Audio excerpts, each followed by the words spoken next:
Hello, everyone. Welcome to Masters of Data. I'm Adam White, Senior Director of Technical Marketing here at Sumo Logic. I have with me Zoe Hawkins and David Gervin. Hello. Good to see you both again. Hi. Can't get rid of us. Wouldn't even try, wouldn't think about it. Today, we're talking about incident response, which is, I was going to say it's a fun topic, but it's probably not everyone's favorite thing to Probably go terrible for most through. people. I should, Yeah. we might as well be talking about like root canals and you. Mm. But no, it's like what we can do to make them less stressful when they happen. Like how do we not be so panicked, but really kind of have our act together. And so we're going to be talking about some stages, like kind of not stages of grief, but stages of incident response and what we kind of march through as we go through a response cycle, and then some best practices. So, David, I know we were talking about a little bit earlier, like on the detection and triage, kind of, well, you get an alert maybe like, oh no, something fired up in Slack, like what is this thing? Or, how do you go about actually determining whether or not this is something that is going to inhibit your sleep for tonight or for longer, like, Yeah, I think that's kind of the first stage, right? You know, you want it to be, a 9 o'clock on a Monday type of, 9 a.m., 9 a.m. and on it a doesn't seem Monday. to always happen that way. But you have like, if it's in your sumo, you have an insight come in that looks scary. And like you're used to like triaging through those during the day. I feel like that's usually what most SOC workflows, but sometimes they just kind of stick out to you. But the triage part or the detection part is, they kind of go hand in hand. So you have the Mhm. right rule bases and the right logs coming in, and then the triage part is kind of it's almost just filtering through crap. It's just trying to figure out what's real and what's not, and What and of this matters to us, or yeah. Am I yeah. going to have to call my manager and pull an incident, team together, or am I going to ignore this and say it's, false positive?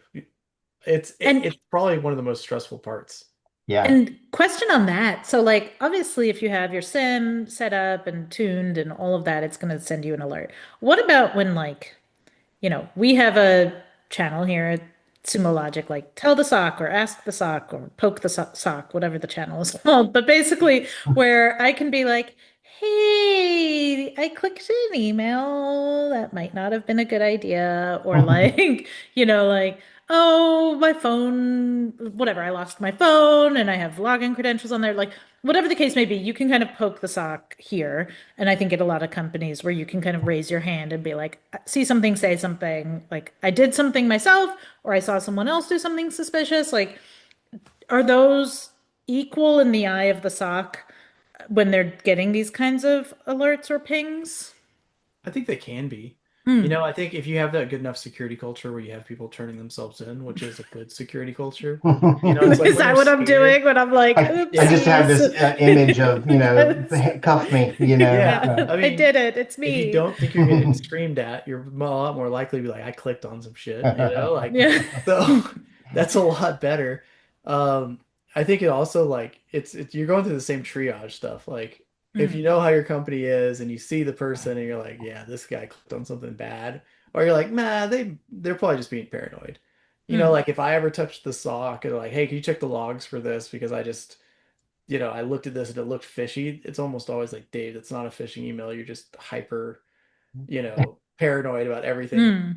Hmm. But if it's like, Chad marketing, they're like, yeah, you clicked on Me. something. Yeah. It's me. But yeah, If it's the it's kind of the same me, thing. I'm in trouble. If it's you, it's nothing serious. I get it. But I think it comes back to what you said in the beginning, which is like, do you have a mature program already? Are you logging all this stuff? Do you have all your email stuff? Do you have all of your endpoint? Do you have all of your IM? Do you have all those logs coming in? Because if you do, it's not hard to do the triage. You can just do a quick search, in your logs and be like, da da da da da, and you're like, yeah, that looks bad. Or like, nah, I don't see any binaries. I don't see anything weird. Like, we're okay. What you don't want, I guess, is for news alerts and SIM alerts to be simultaneously firing. Yeah, that's not a good one, right? No, Yeah, that would be a bad day. it's a bad day. Well, that's that whole like I mean we've talked about this so much, but the whole shadow IT or shadow AIT or shadows, I don't know all Shadow the stupid, puppets. yeah, all the tart marketing terms, but like that is kind of what that world is. It's like we didn't even know we had that, so we weren't pulling logs off of it, so we have no coverage there, and it got really bad before we found out because it infected every other part of our attack surface. Like Yeah. that's the one where the Mm. news might know before your SOC team. Well, it Yikes. also kind of hits at the next, thing would, or what has to be the next thing is like containment, like, okay, we know about a thing now. We have a feeling of, the blast radius of this, whatever it was. Like, what do we do to try and get a handle on this thing and not, let it get worse quickly? Yeah, I mean, there's always going to be like short-term containment and long-term containment. That's how I kind of break it up in my head. I'm like, okay, I got to reset some people's passwords. I got to lock down a machine, that kind of stuff. And Change a then, firewall rule or two. yeah, like I need to stop the virus, stop the spread, like keep the zombies in one area. Right. And then Contain like make a little buffer zone, and then I can worry about the long-term stuff. Like, do I have to like reset this whole org's permissions? Do we have to do, an identity search and like redo the policy for that area? Is there malware we have to clean up? Like, do we have to patch something? Maybe this was a vulnerability because one of our third-party softwares had something open and it got exploited. You know what I mean? So like you want to get the short-term one fixed and then you can kind of think about the long-term one. But the long-term one also kind of goes with like the next few steps. So I did enjoy momentarily a like an old school post-apocalyptic David, like not AI Just post-apocalyptic, but like zombies. zombies. You zombies. I know? was in for it. I was And so like, I want yeah, to use this metaphor for the rest of right. this show. Like, Yeah. Exactly. contain the zombies and Right. then do some forensics. You start cutting them open and Yeah. investigating Terminator further. zombies? Is Hmm. that Terminator what? zombies. Yeah. Well, it's the only world that I exist in that I'm actually useful. I mean, when we're post-apocalyptic, I mean, I've spent my whole life like hunting and camping and building stuff. Like I'm a solid like, You are I'm like ready. Yeah, I'm I'm like a driving to Florida 7 or if an it, 8. yeah. In this world right now, I'm like a 4.5. So I need the world to collapse so I can up There you Right. go. Yeah, There you yeah, everything. yeah. go. Climb the Yeah. ladder on that. Yeah, I Yeah. get it. So after containing, that's when you have to now like go back and be like, so what happened, right? That's like the forensics and which sounds so cool. Like it sounds like CSI vibes, but It's I not. bet it's not that cool. No. It's No. like going in and like looking at binaries and looking through all the logs and then collecting artifacts and evidence and you're trying to see like is there more infection? Has it crept out of our blast radius? But also like you have to think illegal because they're always coming after you in these things and Mhm. you're like, okay, have we collected evidence? Can we prove what we believe our hypothesis is? If the feds have to be involved, do they have everything they need? And like What would Cass say from a compliance standpoint? yeah, Mm. Cass is going, oh gosh, Is you guys are someone idiots. hiding that zombie bite? Someone was Right. bitten and they're not Yeah. Cass is saying already a anything. zombie. Yeah. Oh no. She's like one of my favorite zombies, but she is trying to eat your face by now. So Yeah, sorry, Cass. Yeah. fair, fair. Yeah. But yeah, you're correct, Zoe. That word forensic makes it seem cool, but it's really like trying to find the needle in the haystack that, so I mean, fortunately, there are tools for that. Like there are things that hopefully make that easier and better and, save some time. And there's people that just do that. I mean, you can get in Yeah. the guys that are reversing malware and doing all the crazy stuff. I Mm. worked with them before and they're interesting and they can do all kinds of stuff. But like, I feel like NCIS screwed us all because we think like anything that's like forensics is like cool music and shots of get out of our car and slam the door. We have all these It like a machines. goth girl. I'm all Yeah, in, but there's I'm like a always a goth goth girl, girl. I love like, it. the bear. And the Yes. reality is like the forensics team is like one like middle-aged dude that's overweight and doesn't have any kind of tools he wants. He's just like poking dead bodies and testing it. Like, yeah, TV has Yeah, ruined us. it Yeah, has. It has. indeed. So you've contained, you've sliced open the body, forensic, investigated.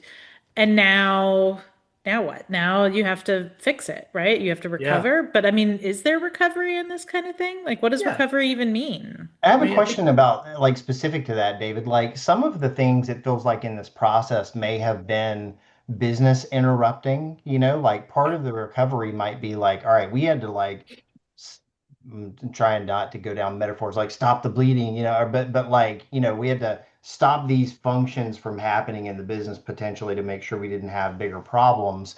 And now we're like turning some of that stuff back on so that people can, get to work or process payments or, whatever like the case may be. Yeah. That feels like a part of the recovery is like, all right, can we turn those things back on? Are we safe to do that?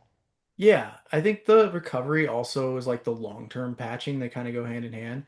You Hmm. said stop the bleeding. I'm gonna go on the other side, like be on the zombie side. Like we got to get to the brains because Yeah. that's the good stuff, right? So, um, with that side, I know Nom it's nom ridiculous. nom. With that side of the house, it's like, okay, did we interrupt any business? We need to fix that first. It's like our customers like getting whatever they need to get, whatever we produce. We need to make sure that's good. And then like we can look at the long-term patching for recovery, like what did we need to fix? And then, kind of recovery is where the detection engineering loop starts to come in, but I feel like honestly it comes in better at post-mortem. That's usually where I put it. But at this point also we need to figure out like if we haven't had comms along the way because it was sensitive information or something, like we need to really have our executive and legal team figure out how do we make sure we're communicating fairly with our customers and explaining what's happened and that kind of stuff. Um, and it might not be anything like that. It might just be like, oh, we're gonna have some release notes about this. Like every incident's a little different. But recovery, you're trying to get healthy, and then Mm, like some guys throw in like detection engineering and improvement into the recovery. But for me, it's kind of post mortem because I think the best, like the next step would be postmortem, and I think the best understanding of how to make sure things don't happen again is when you have a lot of different views in the room. So I want to do all my threat modeling with the SOC team and the AppSec team, but I also want legal. I want a salesperson, like the sales engineer or something. I want someone that did the comms. And it's not like I don't want them all talking, but I want them in the You just want room. them there. You just Yeah, want I them do. around, but say It sounds nothing. weird, but like Validate me. sometimes people like in the technical world, we like get so focused on the routes that we always work in. Yeah. It's nice to have someone out of that to, not all of those people I mentioned, but like to have one person at least out of that that's a creative thinker. So, I and Nice. like then it. yeah, you figure out what's wrong and you do a detection engineering loop. So you build new detections that are going to cover that thing, or maybe you need a tool or a patch or whatever, whatever the incident was. Yeah. Hmm. I feel like It- postmortem is inherently back to our zombie theme, just saying. I Like mean, True. Post zombies mortem. are postmortem. Um, they're just but not efficient. they're not efficient. They're not. Uh, Yeah. Well, in the real quick, like it feels like, well, postmortem always or for a long time felt like this punitive thing. It's just where everybody gets in trouble, but Yeah. that's not ideally what it is, right? It's to like, hey, this thing happened. How can we learn from it and Yeah. keep it from happening again? I feel like that's kind of true because a lot of the times postmortem is run by crappy leaders. And like anybody that's a good dev leader or a good security leader realizes like things break, bad things happen, and like You're not if going to you catch everything. yeah, mm, and also like the only thing that you actually have to really try to keep is the people. So there's like a mm, cultural aspect there of like good security cultures are not blame cultures.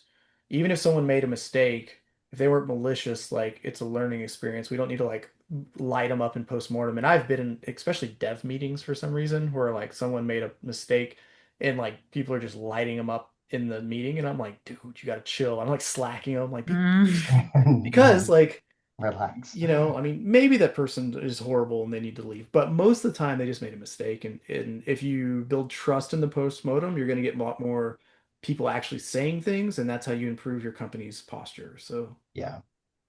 Yeah. Yeah, it's that whole growth mindset thing versus, a punitive mindset. So I think that's great. Like, Totally. Because you're Yeah, going you to have gotta, more of them. Like you say, things are going to break, things are going to happen. You can't just make it that no one can say anything. and you infect them with your security culture. So you, Oh, Mm. yeah, brains. Yeah, just real quick on that too. Like if things are too punitive, people will just start like not covering things up again like maliciously, but they certainly won't be as open to like, hey, this thing happened or it is happening. Like you can kind of beat a bad response into people that is not in the service of the business.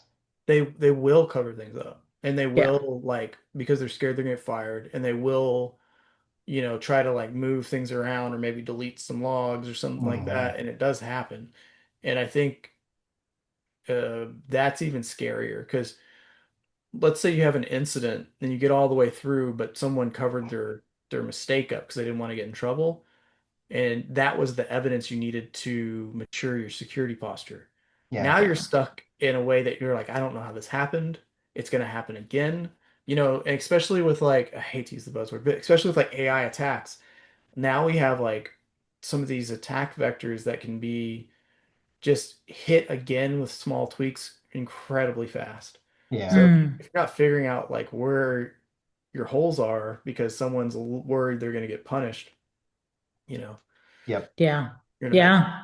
Bad news. So, bad I news. mean, postmortems, that's where, the best practices are kind of refined and honed and all of that. So, if we think about some of the best practices, um, obviously we've talked about it, but I think it all comes, we would be the ones to say this, but it all comes back to the logs, I think, But where else are you going to find that source of truth? Where else are you going to Yeah. say, like, oh, we looked in these logs and these logs and these logs and eventually found what we were looking for. Like that's ultimately what you need at your disposal to do the triage and investigation.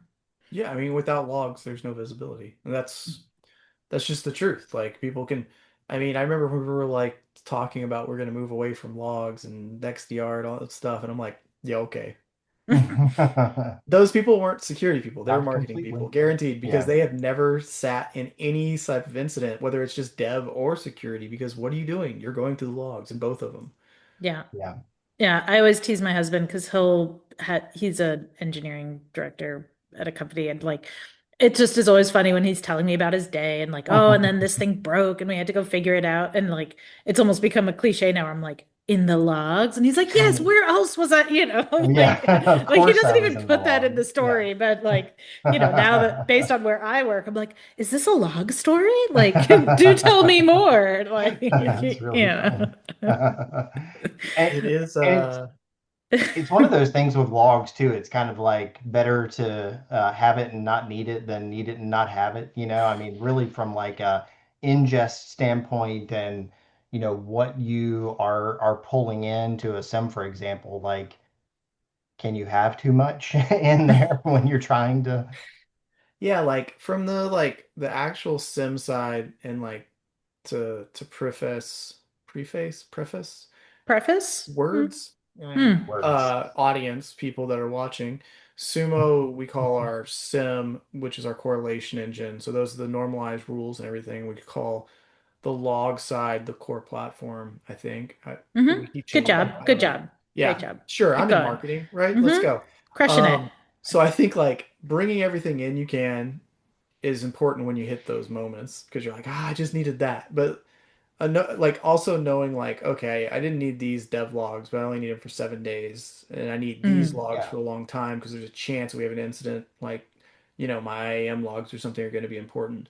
Um, but you don't need to bring everything into the sim, like if you're a Sumo customer, because you only need things in the sim that are going to fire detection rules.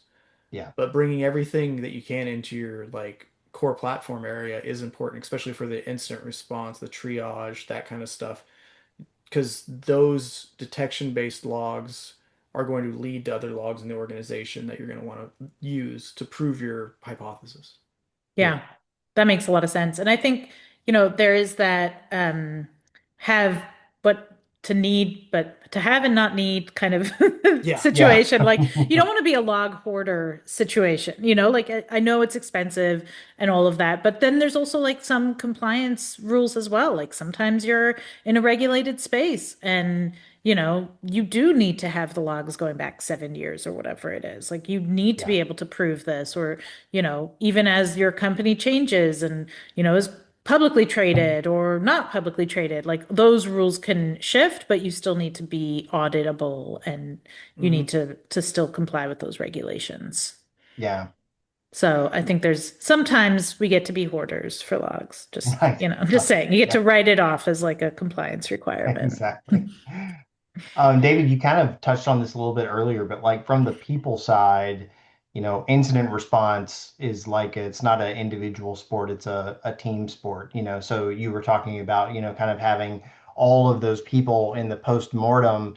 You really need those voices kind of along the way in incident response in that life cycle as well. Again, just to make sure you're kind of considering things in different ways and, putting people like skin in the game across the org so that it's like something that, doesn't fall to just one person or one small group.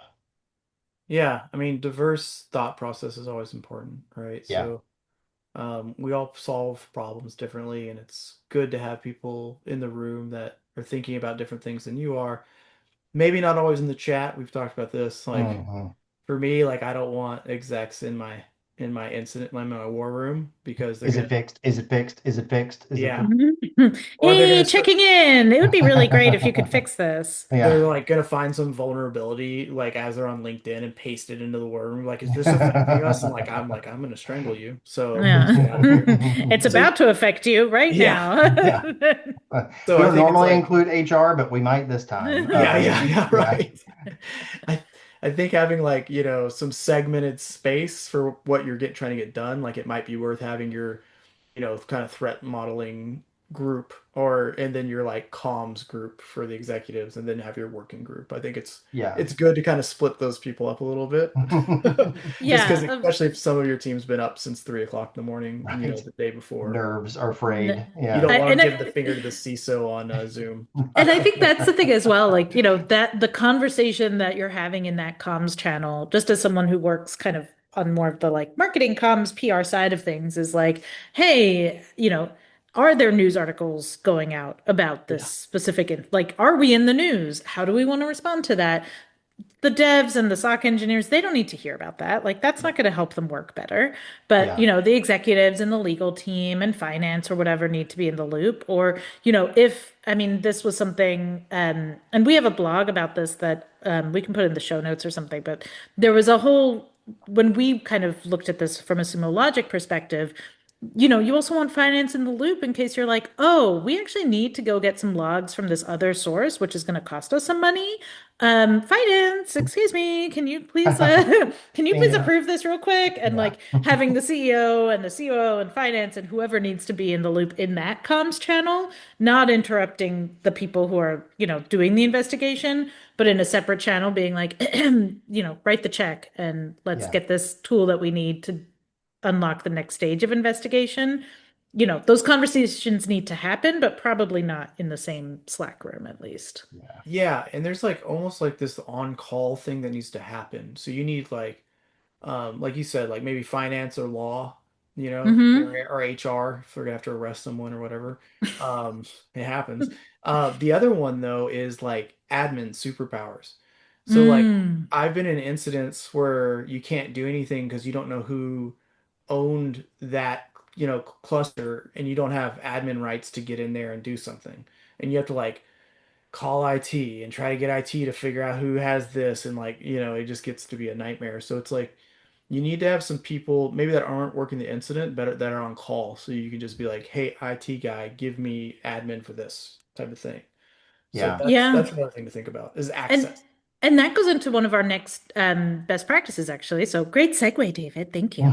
Um, which is, all about making sure that you don't assume that your tools or your access is working as originally intended. Teams change. There's, resources that move on to other teams or other organizations, but also like tools change. Tools go through different, iterations and upgrades and versioning and all of that. And so you might have someone who, 3 years ago set up an alert in an existing tool, and then over time they're like, you know what, I'm going to go do other things. They forget that that thing is just running in the background, and that tool gets upgraded. They maybe don't have permissions anymore. And to your point, like now you need to call IT and be like, can anybody get in here? Like, does Does anyone know what this anyone? is? Yeah. So, I Yeah. think there's an assumption that like, oh yeah, we're covered. There's a thing that's running in the background that's checking for that. And it's like, maybe just check when the last time was that someone set that up or double checked the rules or had access to that Yeah. device. Feels like this is a case like on the AI front as well, from a human in the loop. It's like both positively and negatively. Like you need people looking at these things. Like don't just call in the cavalry the moment AI says something, but also don't ignore it because it's AI or because you've gotten a little alert fatigue on like, well, that I know that's, do I owe a jar some money, for You saying alert do, you fatigue, do alert but fatigue. You owe me a nickel. right. But you can kind of get desensitized to alert sometimes. And it's like, well, and maybe actually this time you should pay attention. So it's a tightrope. I've definitely made that mistake. Not even with the AI. I like, at a previous place, like you would hit slash incident in Slack and would pull up a war room and bring in the people you needed to bring in, and you start an incident. So you had to go through the steps and you had to go through the postmortem even if you didn't need to. And I misread something and I thought we had a breach, and I was just tired, and I was like, oh crap, and like bang, and then we figured out that it wasn't one. It was I should have spent more time triaging. Mm. And then I had a room full of pissed off people that I had to deal with. I mean, luckily I just bought everybody dinner and it worked out. But David said it's the sky like was falling, and the sky was not The sky falling. was I was still not falling. there. It's tricky though because sometimes, especially in the AppSec side of the house, which is where I usually was, you things are a little bit hazier. You're like, Mhm. Mm. because you don't have the logs usually, so you dropped them or you didn't want to pay for them, and it's part of life. But I think the AI is really interesting because what like we've been doing with Mobot and all that kind of stuff, and it's pretty neat to see it just rip through logs so fast, Mhm. compared to me trying to write bad, Sumo SQL and like just horrible queries. Like I don't know how I was ever an SE here, but I was. And yeah, I think it's really going to cut down times. I like that's what I really get excited about. I don't think the incidents are going to be less, honestly, because people don't maintain stuff. They don't have good policy or practice. It's just how orgs are. They're just not organized when it comes to security because product always goes first and then security's playing catch up. But incident times might really shrink because if you can look at, the AI can look at your insight that fired and what it thinks is wrong, and then it can jump over to your logs and rip through all of that in 15, 20 seconds. That would have taken you hours. Even Yeah. like with Sumo, which is really good, you still have to write the query, you still have to know where to look, and it knows everything. So I don't know. I get really excited about that part of it. And I Yeah. think I think it's going to help again, selfishly as a comms side of the house person. Like again, that PR person, comms person, exec team being like, hey, is it really broken? How's it going? What's the update? All of that, you know, being able to say, like, hey, we flagged it's officially an incident. Here's the summary from the AI. Like, you don't need a dev or a SOC analyst like spending 20 minutes writing me an update or jumping on a Zoom and explaining to me what happened. Right. You can just have that person shunt it over and be like, here's the summary of what's going on and what we're up to. And that person, the comms person can read it and be like, oh, we have to tell our customers, like, we need to communicate. I have the 3 bullet points I need to tell them what's going on. I don't need to bother this team anymore. Like, thank you so much. Goodbye. I'll be in touch when you have the next update, as compared to, like I say, jumping on a Zoom. Can you tell me what's wrong? Oh, what about this? How many customers are impacted? Blah, blah, blah, blah, blah, blah, blah. You know what the interesting thing there is though, that I've played with it and actually done this in front of like a customer just messing around when we were at reInvent, but um the SOC team and AppSec team and dev team speak a different language than the VPs and CISOs. And the VPs and CISOs speak a different language even than the board. I know that each one of their jobs is to translate. And I feel like I was really never that good at anything, but I could speak everybody's language if I had to. I was sitting there like had a fake incident and we were running it through Mobot, and I actually asked the guy, I was like, "Do you ever have a problem like telling non-technical people what's going on?" And he was like, "Yeah." I was like, "Watch this." And I just guessing because I'm arrogant, but I was like, "Give me an incident summary in a semi non-technical for an executive that they'll understand from a business perspective." And it wrote a really good one.